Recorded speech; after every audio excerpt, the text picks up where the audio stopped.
Il y avait 2 courtes paroles que je voulais partager avec vous avant de rentrer dans le message ce matin. 2 pensées très brèves. La première, c'est que parfois nous disons que nos peurs sont une prison. Sont une prison pour avancer, qui nous empêche d'avancer dans le plan de Dieu. Je vais vous dire, pour beaucoup, nos peurs ne sont pas une prison, mais nos peurs sont un refuge. Sont un refuge lorsque la lumière de Christ vient à nous et qu'il nous montre l'étendue de son œuvre et de son plan pour nos vies. Eh bien, notre chair trouve refuge dans nos peurs. Et nos peurs ne sont plus une prison, mais elles sont un refuge pour la chair. La deuxième chose, j'avais pensé, c'est peut-être l'impression que ce matin, il y a quelque chose qui s'est rompu dans votre vie avec le Seigneur, comme si, eh bien, ce contrat d'engagement que vous avez conclu avec Jésus-Christ, comme si ce contrat a été perdu. Il nous arrive à tous de perdre des contrats. Ce genre de papier, où est-il passé? Ou alors d'avoir souillé ce contrat, comme quand du café tombe sur un papier important. Je voudrais vous dire qu'il existe une copie dans le ciel. Amen. Il existe une copie qui est indestructible, qui ne sera jamais perdue, qui est gardée là dans le coffre du Seigneur. Et cette copie, Dieu l'a sous ses yeux.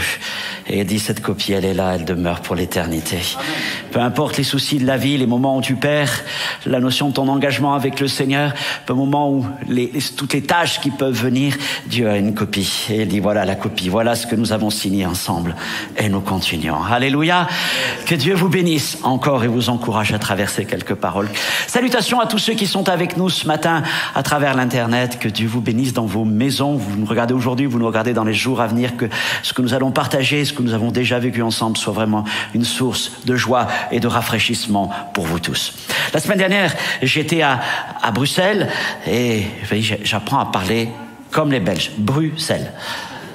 Ils m'ont appris ça.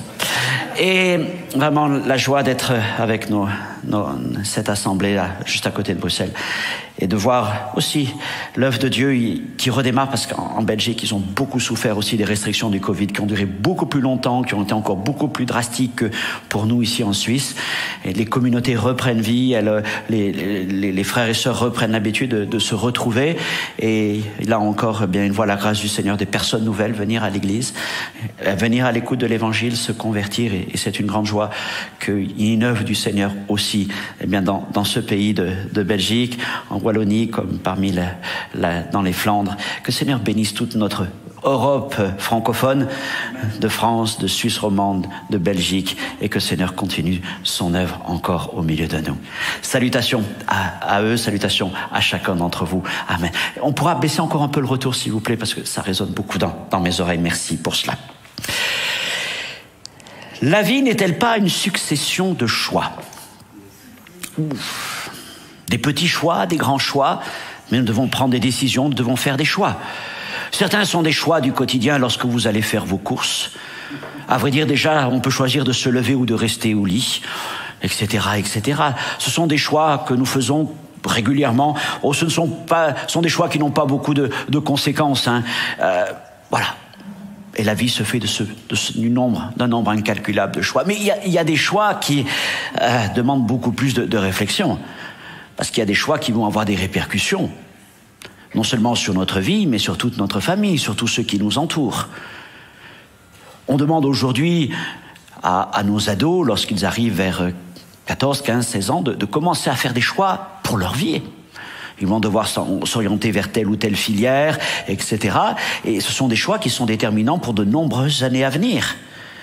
Et puis il y a le choix, et bien sûr le choix du mariage, le choix du travail, le choix du lieu où on va vivre, le choix aussi de l'église dans laquelle on veut s'établir, etc. Donc tout ça, ce sont des choix qui sont vraiment importants.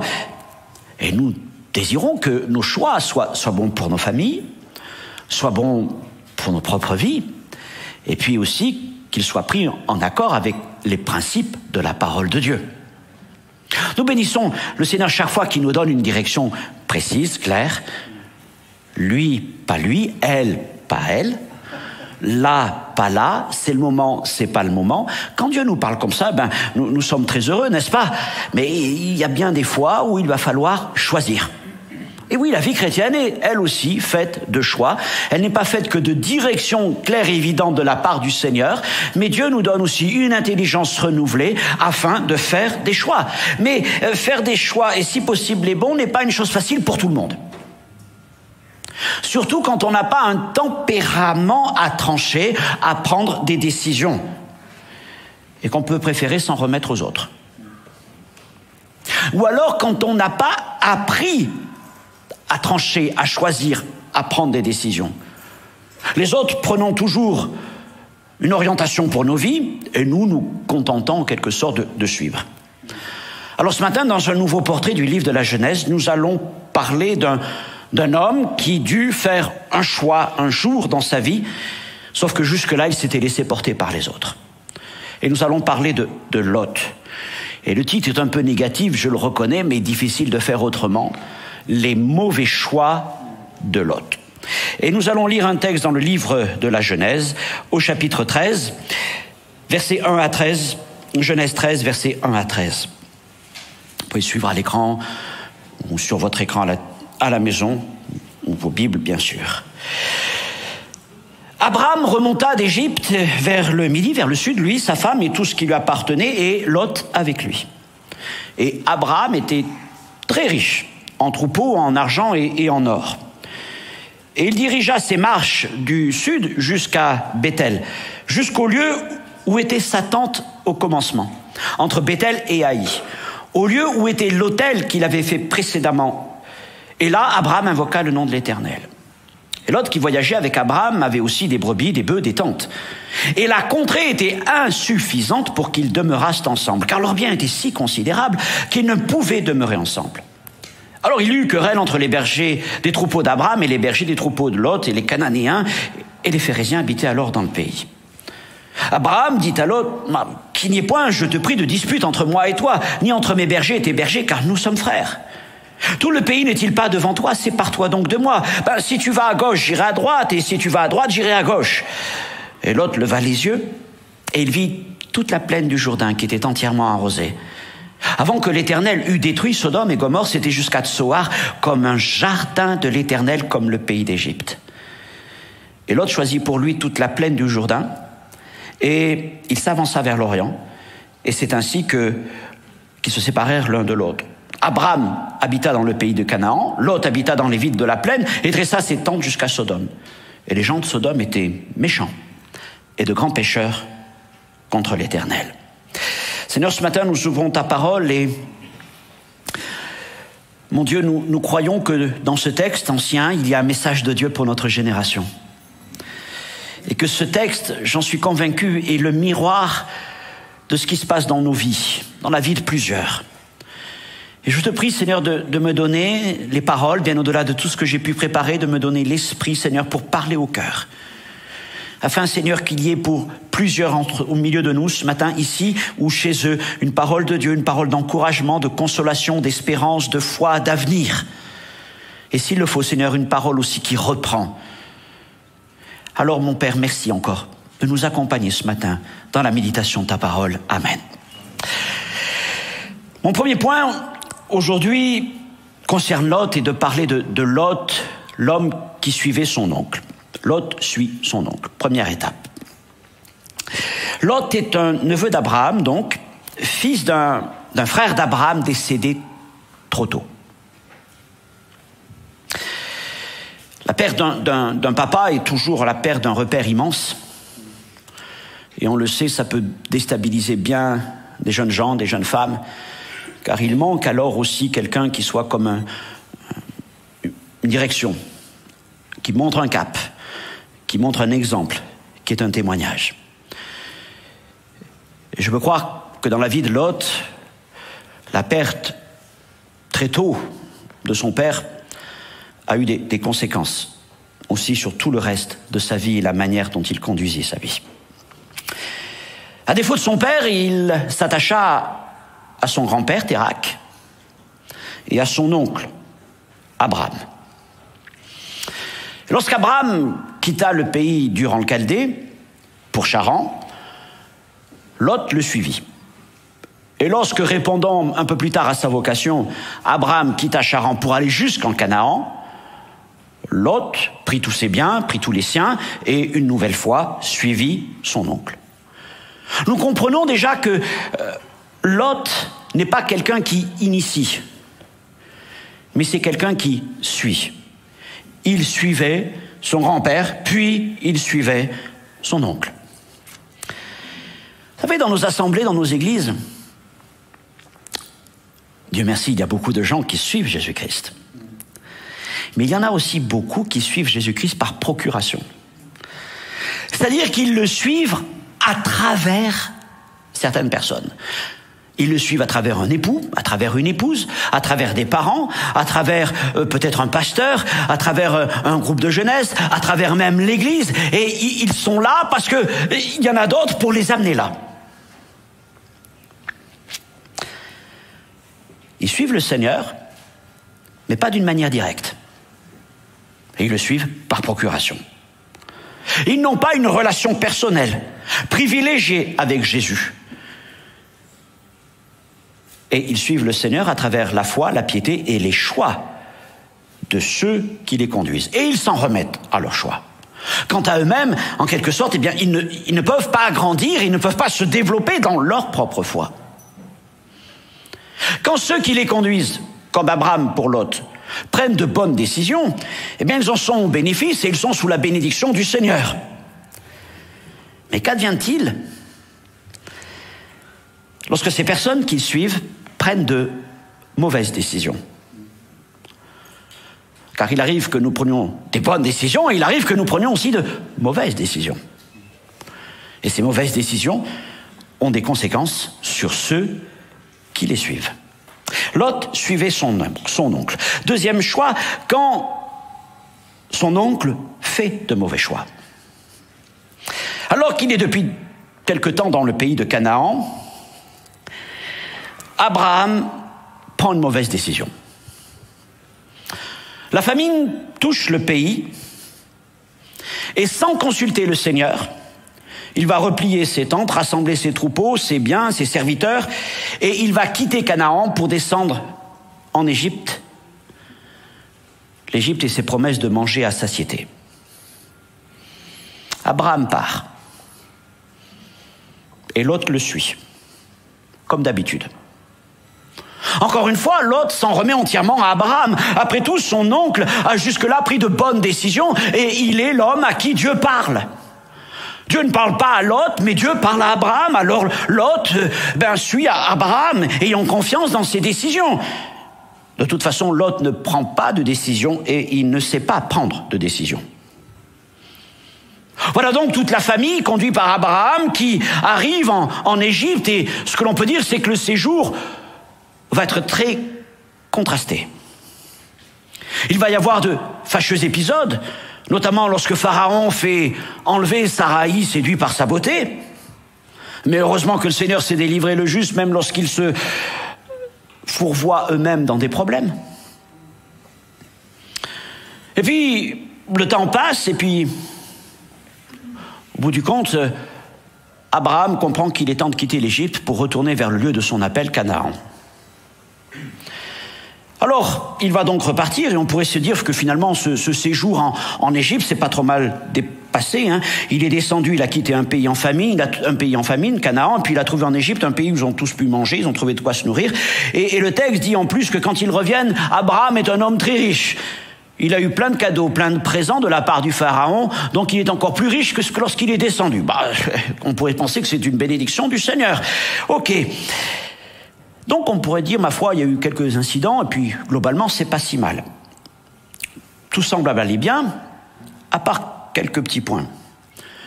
On a déjà parlé d'Agar, et on sait qu'Agar, ça va amener quelques soucis. Vous vous rappelez qu'il l'emmène avec eux depuis l'Égypte.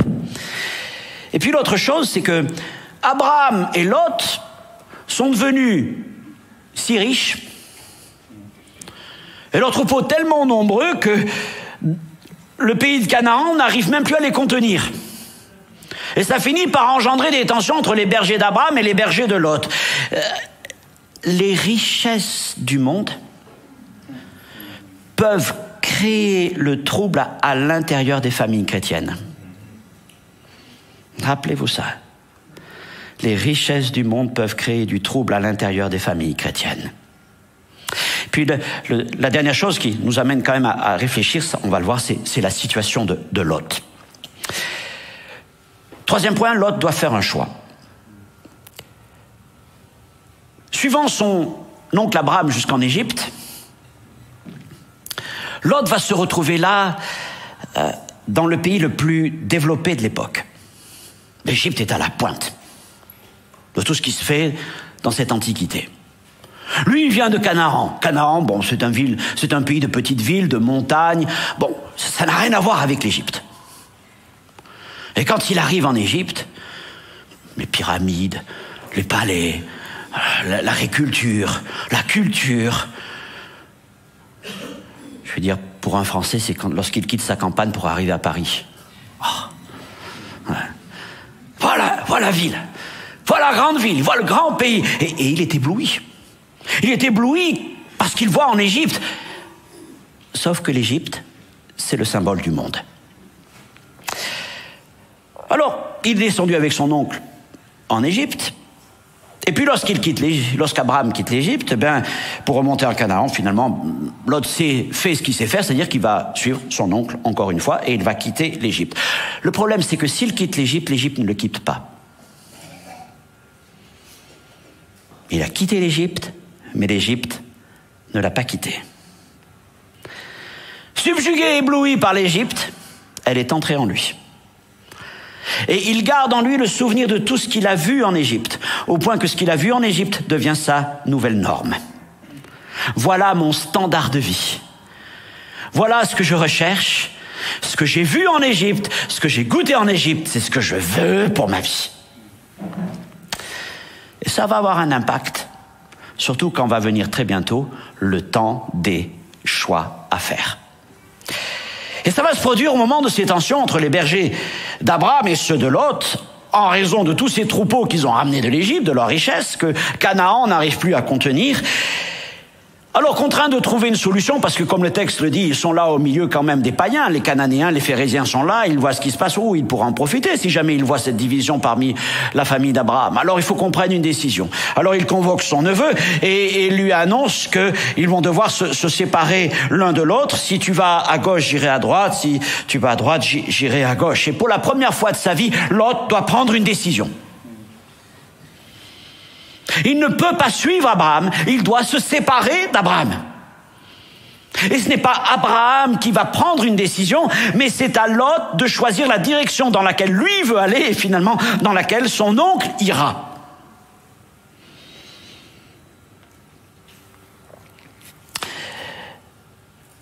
Alors il lève les yeux vers la plaine qui est devant lui, à leurs pieds. Ils sont sur les collines de Canaan.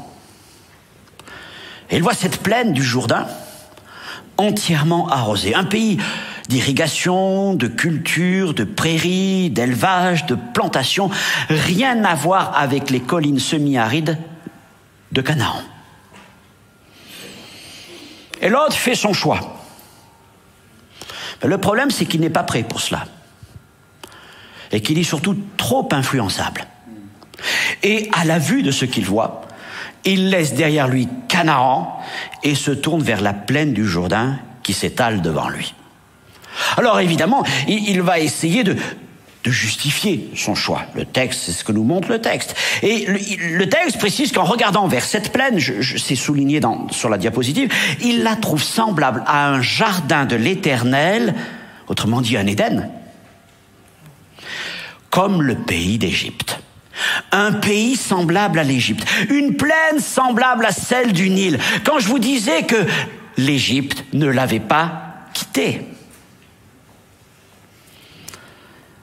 Maintenant, quel rapport y a-t-il entre un jardin de l'Éternel, un Éden et un pays d'Égypte? Qu'y a-t-il de commun entre ce qui appartient à Dieu et ce qui appartient au monde? Il y a une confusion dans l'esprit de Lot.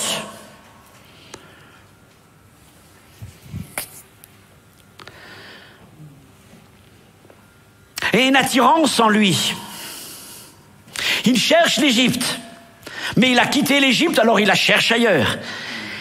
Mais en même temps, comme il marche quand même dans les voies d'Abraham et dans les voies du Seigneur, il ne peut pas avouer Abraham comme il ne peut pas s'avouer à lui-même. C'est toujours difficile de s'avouer certaines choses, hein, que ce qu'il cherche, c'est l'Égypte.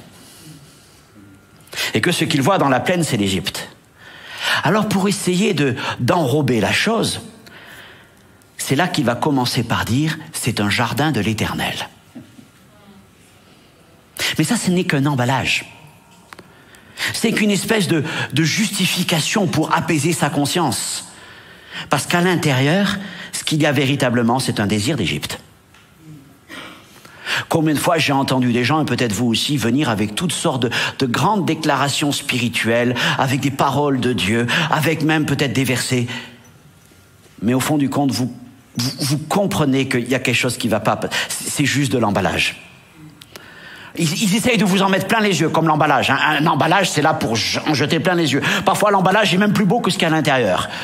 Mais alors là, toutes sortes de paroles, ceci, cela. Mais vous le savez, à l'intérieur, c'est un désir d'Égypte. C'est un désir d'Égypte. On ne peut pas le dire. On ne veut même pas se l'avouer. Mais notre attirance, ce n'est pas le jardin de l'Éternel, c'est le pays d'Égypte.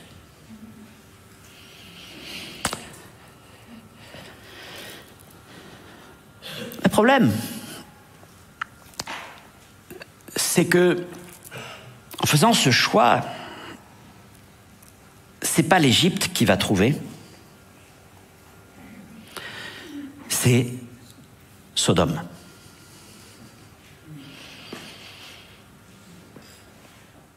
C'est pas l'Égypte qui va trouver, c'est Sodome.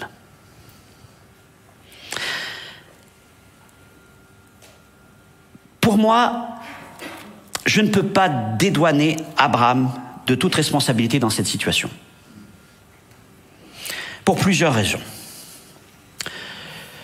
D'abord, en descendant en Égypte, il s'est exposé au monde, parce qu'il n'a pas consulté le Seigneur. Et il a exposé les siens, à commencer par Sarai, mais aussi Lot. Seulement, Abraham est suffisamment établi dans la foi pour qu'au moment de quitter l'Égypte, c'est-à-dire non, je ne peux pas rester là plus longtemps, il laisse derrière lui l'Égypte pour ne plus y revenir. Quand il la quitte, il la quitte. Et il s'en retourne à Canaan pour vivre le projet de Dieu pour sa vie. Et le texte nous dit, vous regardez verset 3, verset 4, qu'il va remonter d'Égypte pour aller à Béthel. Là où les choses ont commencé pour lui avec le Seigneur en Canaan. Et là, il va relever l'autel qu'il avait déjà bâti. Et là, il va invoquer de nouveau le nom du Seigneur, ce qu'il n'avait pas fait depuis longtemps, notamment depuis qu'il était en Égypte. Vous voyez, Abraham a suffisamment de ressources spirituelles, d'expérience, de communion avec le Seigneur pour dire de reprendre les choses, je veux dire, au début. Il a compris que l'Égypte était un mauvais choix, mais il a suffisamment de force pour laisser l'Égypte derrière lui et pour renouer avec Dieu. Seigneur, on redémarre à Béthel, on redémarre à ce lieu de révélation, à ce lieu où tout a commencé avec toi, on repart, on relève l'autel de la consécration, de l'engagement, et gloire à Dieu pour Abraham, magnifique. Et c'est peut-être votre histoire, parce que c'est l'histoire de beaucoup de chrétiens qui un jour n'est pas passé par l'Égypte, par les promesses du monde. Oh Seigneur, c'est la famine dans ton pays, c'est la famine dans l'église, alors je pars faire un tour en Égypte et je vais trouver là-bas des choses. Gloire à Dieu, vous avez réfléchi, vous avez compris que la volonté du Seigneur, c'est que vous soyez en Canaan. Et vous avez su à un moment rompre avec l'Égypte et vous avez su repartir avec le Seigneur. Je reviens à Béthel, Seigneur. C'est peut-être votre histoire, n'est-ce pas, à un moment ou à un autre de votre vie. Je reviens à Béthel et on redémarre. Et le Seigneur a fait cela. Ok, ça c'est pour Abraham. Ouais, mais c'est pas le cas de Lot. Parce que lui n'est pas suffisamment armé spirituellement. Il n'a pas de relation directe avec Dieu, c'est un suiveur. Et lorsqu'il voit l'Égypte en suivant son oncle, eh bien l'Égypte entre en lui. Et elle y reste. Et elle y reste. Et mes frères et sœurs, je m'adresse à tous les Abraham et tous les Saraï qui sont au milieu de nous. Nous avons de grandes responsabilités dans les choix que nous prenons. Quand à un moment nous respectons après l'Église, nous respectons après le Seigneur en disant c'est la famine, je pars en Égypte, je pars pour me réaliser, pour ceci, pour cela, parce que là-bas ça va être mieux. C'est pas simplement un problème pour vous, c'est avant tout un problème pour ceux qui vous suivent. Vous avez suffisamment d'expérience avec le Seigneur pour marcher comme Abraham, mais qu'en est-il de ceux qui vous suivent? De ceux que vous emmenez avec vous? Eux, ils n'ont pas trop de choix à faire. Ils vous suivent. Ils sont dans les valises, dans les bagages. Alors un jour, vous oublierez l'Égypte, mais eux ne l'oublieront pas. Et nous avons des responsabilités vis-à-vis de nos enfants, de nos proches, de ceux qui pourraient nous suivre, qui voient en nous comme des modèles de foi, de piété. Puis l'autre raison aussi pour laquelle je ne peux pas dédouaner Abraham de toute responsabilité, c'est qu'Abraham, quelque part, n'avait pas préparé Lot à faire des choix. Et en ça, Abraham était un oncle, mais il n'était pas un père pour Lot. Il avait de l'affection pour Lot. Mais il n'avait pas forcément développé, parce qu'il n'était pas encore père, justement. Mais il n'avait pas développé cette responsabilité d'un père vis-à-vis de son fils, de ses enfants. Maintenant, il faut que tu apprennes je dois te préparer pour l'avenir. Ok? Donc, il ne l'a pas préparé à faire des choix. Et il va lui demander de prendre un choix dans le pire des moments, c'est-à-dire dans un moment de tension familiale. Il n'y a pas plus mauvais moment, n'est-ce pas? Et il va lui imposer quelque chose de difficile. Non seulement de faire un choix, mais aussi de faire un choix par rapport à l'avenir d'Abraham. Il y a une double responsabilité sur sa vie. Je choisis pour moi, pour les miens, mais je dois aussi choisir pour lui.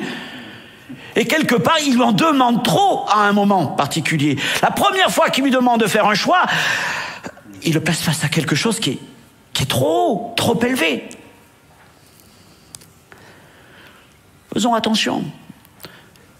Quand nous demandons à nos enfants de faire des choix dans des moments de tension familiale, de difficultés peut-être professionnelles, matérielles, j'en sais rien, ou de couple,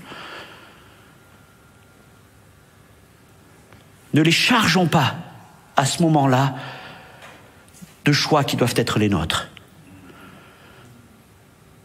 Parce que là, ils ne sont pas prêts. Et en les poussant dans des choix, nous les poussons dans leur retranchement. Et vous savez, ce qui risque d'arriver, c'est ce qui est arrivé à Lot. C'est pas simplement d'avoir choisi l'Égypte, mais de les amener à Sodome. Et par nos choix, ou plutôt en leur imposant de faire un choix, nous pouvons pousser nos enfants vers Sodome. Faisons attention à cela, et que Dieu nous donne toute la sagesse qui convient. Donc Lot choisit la plaine, il se sépare d'Abraham. Bon, c'est vrai que les tensions vont s'apaiser, mais seulement va venir maintenant pour Lot le temps de faire face à ses choix. C'est mon point suivant, Lot façon son choix. Alors si Lot veut se justifier donc en comparant les plaines de Sodome à un jardin de l'Éternel, ça va, c'est un jardin bon, s'il veut. Enfin, qu'a-t-il de commun entre Sodome et Éden? Mais il est malgré tout conscient, comme le dit le verset 13, que les gens vers qui il va sont méchants et de grands pécheurs contre l'Éternel. Leur réputation est faite à cela, déjà. Donc il sait où il va mettre les pieds. Il sait où il va mettre les pieds. Sentant quand même le danger, au début, il va chercher à ménager les choses. Et la Bible nous dit qu'il va habiter dans la plaine, sous des tentes. Pas trop près de Sodome, tu vois. Rassure-toi, Abraham, je ne vais pas à Sodome. Je suis juste là dans la plaine. Ça va, tout va bien, on contrôle. Et en plus, je vis sous des tentes. Donc si jamais il y a un souci, on peut vite repartir. Le souci, c'est qu'il a enclenché un processus. Et au fur et à mesure, nous voyons notre Lot rapprocher sa tente de plus en plus de Sodome. et il dressa ses tentes jusqu'à Sodome. Bon, c'est plus facile quand même, hein, c'est le chef-lieu, allons-y, on va pas perdre de temps. Et ça va même aller plus loin, puisque, on le verra dans la deuxième partie de ce message, plus tard, Genèse 19:2, lorsque les anges viennent visiter Lot, il nous est dit qu'il avait carrément une maison à Sodome. Vous voyez là, cette espèce de dégringolade qu'il y a eu. Au début, il voulait profiter du monde sans trop s'exposer, en restant suffisamment éloigné de Sodome, parce qu'il savait malgré tout ce qu'il y avait. Mais Sodome est un aimant séducteur et Lot était sous son attraction et captivé. Il finit donc par s'y installer. L'apôtre Pierre évoque le cas de Lot dans la deuxième épître. Et quand il le fait, on peut dire qu'il reste assez conciliant à son égard, puisque par 3 fois, le verset va apparaître, 2 Pierre 2, 7, 8, il va qualifier dans ce passage Lot de juste. Lot le juste. Le juste qui, tout en habitant au milieu de Sodome, était profondément attristé de la conduite des gens de Sodome sans frein de leur dissolution. Que s'attendait-il à trouver à Sodome ? Ah, c'est terrible ce qui s'y passe. Oui, c'est terrible ce qui s'y passe. Mais enfin, c'est Sodome. Hein, la réputation les a devancés. Et donc, il nous est dit, Pierre dit que jour après jour, il tourmentait son âme de juste, de tout ce qu'il voyait et entendait. Il était profondément choqué de toutes ces choses. Bon, enfin, tu habites à Sodome. Comment peux-tu être surpris et choqué de ce que tu entends ? Je veux dire, c'est Sodome. C'est Sodome. Alors, tourmenté, choqué, certes, ok, d'accord. Ton âme est juste, tu veux marcher dans les voies de l'Éternel. Tu es à Sodome, oh, bon. Tu es tourmenté, ok. Mais alors, question. Qu'est-ce qui t'empêche de quitter Sodome ? Alors, je peux peut-être poser la question à quelqu'un au milieu de nous ce matin, pardonnez-moi d'être trop direct si c'est le cas, ou à quelqu'un qui nous écoute, mais je veux surtout pas vous pointer du doigt à quelqu'un, je m'empêcherai, je mets mes mains comme ça, mais si jamais vous vous trouvez dans une situation où vous avez l'impression de dire, mais Seigneur, je suis où là ? Je suis à Sodome, dans cet endroit, peut-être dans mon lieu de travail, dans ces choix que j'ai faits. Réfléchissez. C'est que vous tourmentiez votre âme, c'est une chose. Mais qu'est-ce qui vous oblige à y rester ? Toujours la même histoire.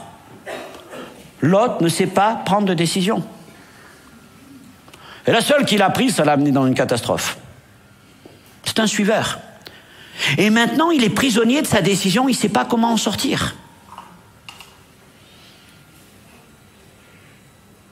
Tiens, je pourrais rajouter ce point.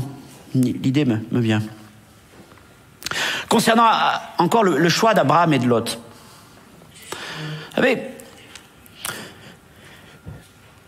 à la décharge d'Abraham, je ne suis pas convaincu qu'Abraham, quand il montra la droite et la gauche, il montrait la plaine du Jourdain, Canaan. Plaine du Jourdain à l'est, Canaan à l'ouest. Je veux croire que lorsqu'Abraham a demandé à Lot de faire ce choix, il pensait plutôt nord de Canaan et sud de Canaan. Ne pensez pas que Lot aurait pris le risque de quitter le lieu de leur appel. Canaan, c'est le lieu où Dieu nous a appelés. Fais ton choix, mais reste dans la maison, dans la contrée du Seigneur. Et peut-être a-t-il été surpris lorsqu'il a compris que son neveu, c'était pas au nord qu'il regardait ou au sud. Parce que si ça avait été au nord ou au sud, pas de problème. Mais peut-être a-t-il été surpris en se rendant compte que le choix de son neveu se portait vers l'est. Et là, il s'est dit, celle-là, je l'avais pas vu arriver. Il me laisse peut-être tout Canaan, mais j'aurais préféré avoir moins de Canaan et plus de Lot. Ça aussi, je pense ça a pu se passer comme ça. La Bible ne dit pas plus, mais c'est une possibilité. Donc Lot est incapable de faire des choix, je reviens à Lot, et surtout de faire des bons choix. Le seul choix qu'il a fait l'a amené à habiter au milieu de Sodome. Et puis, comme Pierre il le dit, il est tellement au milieu d'eux, il est au milieu d'eux qu'il finit par partager leur histoire. Et on apprend dans Genèse 14, versets 11 et 12, qu'un roi étranger vient faire la guerre au roi de Sodome, qui est vaincu. La ville est pillée, un butin emporté, des captifs sont faits, parmi les captifs, il y a Lot et les siens. Ainsi, Lot est tellement au milieu d'eux qu'il finit par partager le destin des gens de Sodome. C'est ce qui peut arriver aussi. Tellement pris dans l'esprit du monde qu'on finit par partager la destinée du monde. Et il ne doit son salut qu'à l'intervention de son oncle qui, averti de ce qui s'est passé dans la plaine, va réunir, vous savez, les gens du coin, ses amis et puis ses serviteurs. Ils vont monter avec cette troupe pour aller délivrer Lot. Alors on pourrait se dire que Lot va quand même réagir. Ouf, l'avertissement a été chaud. J'ai failli tout perdre. Et qu'il prenne alors une bonne décision. Parce que je suis convaincu que Abraham l'aurait accueilli. Bon, on va se débrouiller. T'inquiète pas, on va se débrouiller, on va trouver une solution. De toute façon, t'as presque perdu tout ton troupeau. Bon, on va se débrouiller autrement, t'inquiète pas. Le problème, c'est que Lot est complètement prisonnier de l'esprit de Sodome. Il n'est plus simplement prisonnier de son choix, il est prisonnier du lieu dans lequel son choix l'a amené. Et alors on est étonné, mais avec femme, fille et ce qui lui reste en bien, il s'en retourne à Sodome. Et là aussi nous avons vu des frères, des sœurs, qui après des temps d'errance dans le monde, qui les ont peut-être amenés non pas simplement en Égypte, mais jusqu'à Sodome, ont été par la grâce du Seigneur délivrés de la situation dans laquelle ils pouvaient se trouver, participant à la destinée de ce monde,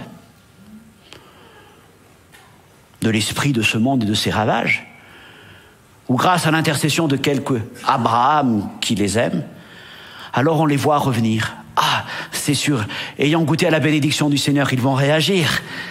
Ils ont failli tout perdre. Le Seigneur les a délivrés. Le Seigneur s'est délivré, le juste. Alléluia, Pierre l'a écrit. Alors on les voit revenir. On se dit, c'est bon, ils vont prendre la bonne décision. Ils nous racontent tout ce qu'ils ont vécu. Oh, quelle triste histoire, quelle tragédie. C'est un drame. Maintenant, tu comprends, hein, le mieux, c'est de rester dans la maison du Seigneur, dans le royaume de Dieu. Et eh ben non. Les voilà, au bout de quelques semaines, repartis à Sodome. Et reparti de plus belle, parce que c'est là que, après avoir été délivré par son oncle, c'est là que Lot va carrément bâtir sa maison à Sodome. Et on est parfois stupéfait de voir des chrétiens ayant été délivrés du Seigneur, par le Seigneur de ces situations-là, s'en retournent quand même vers Sodome.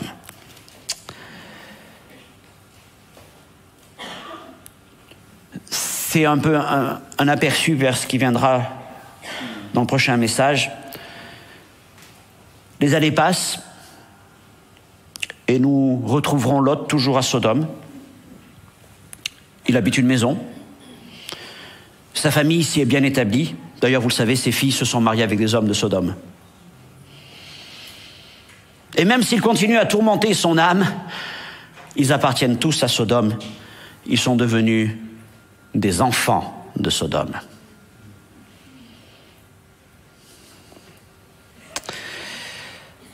Dans le message suivant, nous poursuivrons sur Lot et sur tout ce qui leur arrive. Vous le savez de part déjà. Frères et sœurs, il y a quelque chose qui est très déstabilisant dans nos églises. Gloire à Dieu pour toutes les familles et les générations qui se succèdent. Il y en a plusieurs au milieu de nous ici, qui demeurent attachés au Seigneur. Mais il arrive tellement souvent que nous ayons des crashs familiaux. Alors je ne veux accabler personne parce que je sais que c'est tellement difficile. Combien d'enfants, de petits-enfants ont fini en catastrophe à Sodome? Et je dis bien à Sodome. Pris par l'esprit de l'Égypte, du monde, ils se sont retrouvés dans une situation de Sodome. Et vous savez ce qui va arriver pour la famille de Lot ensuite. Ils vont devenir des enfants de Sodome. Ils vont vivre à la manière des gens de Sodome. Ils vont être remplis de l'esprit de Sodome. Et nous voyons alors des enfants, des petits-enfants de certains qui ont été avec nous dans l'église, et on les voit complètement au milieu de Sodome, vivant à la manière des gens de Sodome. Et ça, c'est un drame. Et c'est peut-être malheureusement le drame que vous vivez aussi dans vos familles.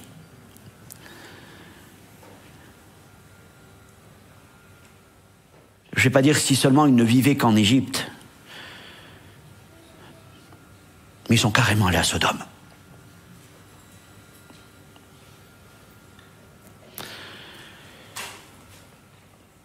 Que le Seigneur trouve encore au milieu de nous des Abraham et des Sarai qui se tiennent à la brèche pour délivrer les Lot. Abraham l'a fait 2 fois. Une fois, il a pris des armes de fer. L'autre fois, il prendra les armes spirituelles de la prière dans la présence de Dieu pour délivrer Lot. Ce sera une grande délivrance, une grande délivrance, oui, mais on sait à quel prix. On sait à quel prix. Mais ne lâchons rien.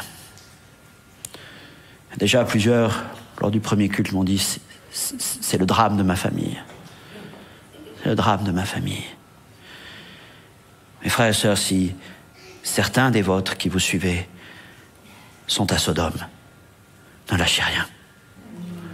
Croyez qu'ils sont là encore, peut-être en train de tourmenter leur âme. Et que même si ils perdront tout, mais vaut mieux qu'ils perdent tout que de perdre leur vie.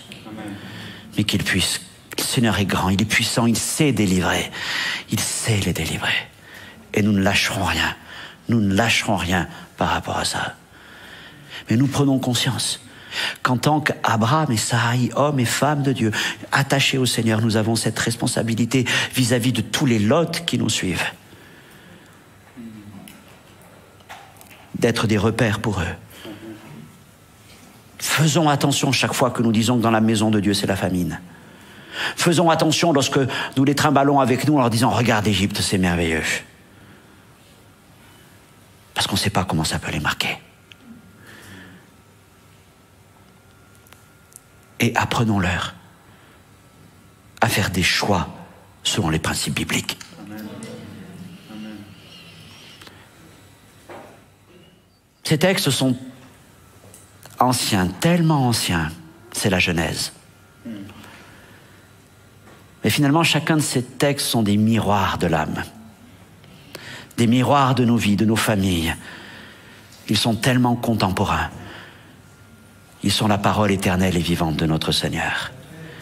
Et ces choses ne sont pas écrites pour nous accabler, pour nous culpabiliser, mais elles sont écrites pour nous encourager et pour nous montrer la voie que le Seigneur a pour nous. Alors je voudrais prier pour vous, que vous soyez dans ce lieu, que vous soyez chez vous, quelle que soit la situation dans laquelle vous vous trouvez, peut-être vous vous trouvez plus proche de Lot, peut-être vous vous trouvez plus proche d'Abraham, et peut-être vous êtes comme Abraham et vous êtes en train de réfléchir, Seigneur, je vais quitter, Seigneur mon Dieu, ce lieu dans lequel tu m'as placé. Je parle de l'église, je parle peut-être de ma famille, je parle peut-être de mon travail, de ma ville, Seigneur, parce que maintenant c'est la famine et j'en peux plus. Mais je t'en prie, réfléchis, consulte le Seigneur avant de prendre une décision. Et puis si tu es peut-être en train de prier pour ton Lot. Alléluia. Ce matin, y a-t-il quelqu'un là qui, dans ce lieu, a été interpellé par la parole du Seigneur? Ouais, que tu sois Abraham, que tu sois Lot. Quel que soit le moment où tu en es dans cette histoire, mais tu sens que Dieu te parle parce que ça te concerne. Je voudrais simplement, alors que nous sommes dans un temps de recueillement, d'intimité avec le Seigneur, que tu puisses lever ta main. Comme pour dire, Seigneur, là ce matin, je sens que tu m'as parlé. Je sens que tu m'as parlé. Je crois, Seigneur, que là, tu as vraiment un message pour ma vie. Et Seigneur, alléluia, je vois plusieurs mains qui se lèvent. Peut-être chez vous aussi, vous le faites. Seigneur, je prie pour tous ces bien-aimés, ces frères et sœurs, tu connais leur situation. Tu connais leur situation. Le moment où ils se trouvent. Et je crois, Seigneur, que dans toute situation, tu sais délivrer le juste. Et je prie, nous prions ensemble, Seigneur. Nous prions pour que tu nous soutiennes dans ces choix du quotidien. Et que nous puissions marcher d'après le commandement de ta parole, dans le chemin de l'Évangile. Si ce matin, quelqu'un est dans une souffrance, soit parce qu'il est comme Lot à Sodome, tu te dis, Seigneur, mais j'ai fait des choix, voilà où ils m'ont amené, et j'ai l'impression d'avoir tout perdu. Bien, je crois que le Seigneur est capable de te délivrer. Ou alors, si tu es comme Abraham et Sarai, tu dis, Seigneur, j'ai fait des choix, ils ont marqué les miens, et les voilà maintenant en train de s'éloigner. Je t'en prie, continue de prier pour eux. Que le Seigneur te donne de la force pour combattre pour les tiens. Une fois, 2 fois, autant de fois qu'il le faudra. Mais le Seigneur est capable de délivrer les justes. Alléluia. Seigneur, merci pour ta parole qui nous encourage, jour après jour, dans toute situation. Alléluia. Que Dieu vous bénisse.